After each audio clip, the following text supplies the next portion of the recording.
आदि में परमेश्वर आकाश और पृथ्वी की सृष्टि की।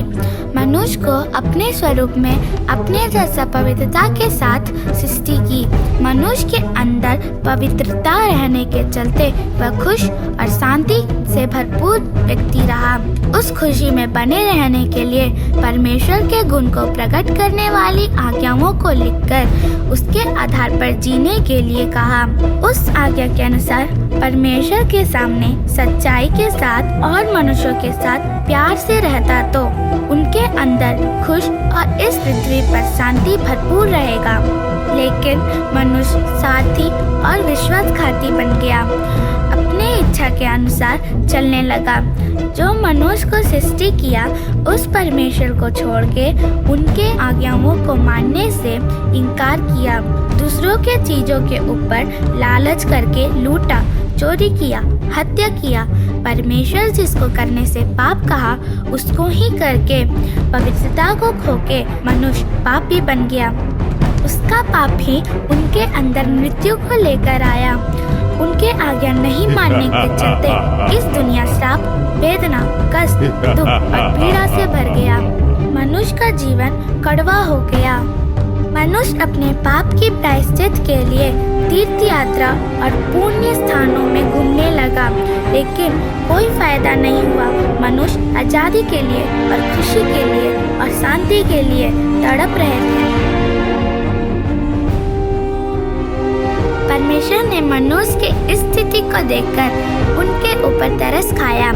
मनुष्य परमेश्वर को भूलने से भी परमेश्वर उन्हें नहीं भूला। उनके ऊपर प्यार रख के उन्हें उद्धार करने के लिए आया। लेकिन पवित्रता को खोया हुआ मनुष्य उनको खोज में आए हुए परमेश्वर को देख नहीं पाया। मनुष्य का पाप और उसके द्वारा कमाया हुआ श्राप के चलते मनुष्य परमेश्वर से बहुत दूर हो गया।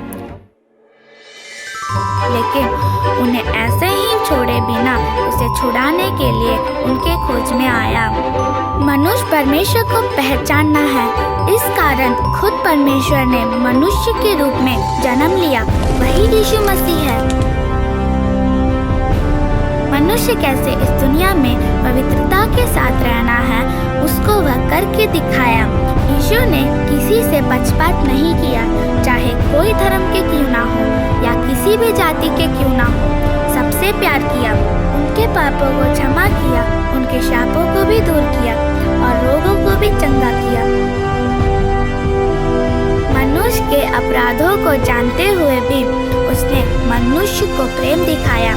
मनुष्य यीशु का इस अपार प्रेम को देखकर अपने अपने पापों को मानकर क्षमा के लिए विनती किया। वह उसे ग्रहण करके उनके पापों को क्षमा किया। यीशु ने मनुष्य के पापों और श्रापों को अपने ऊपर लेकर अपना पवित्रता और शांति को उनको दिया। जिस पाप के कारण मनुष्य को मरना था उस पाप के लिए यीशु ने खुद बलिदान हुआ, उसको दफनाया गया। लेकिन तीसरे दिन यीशु जी उठकर मृत्यु से विजय पाया और आज भी यीशु जीवित है।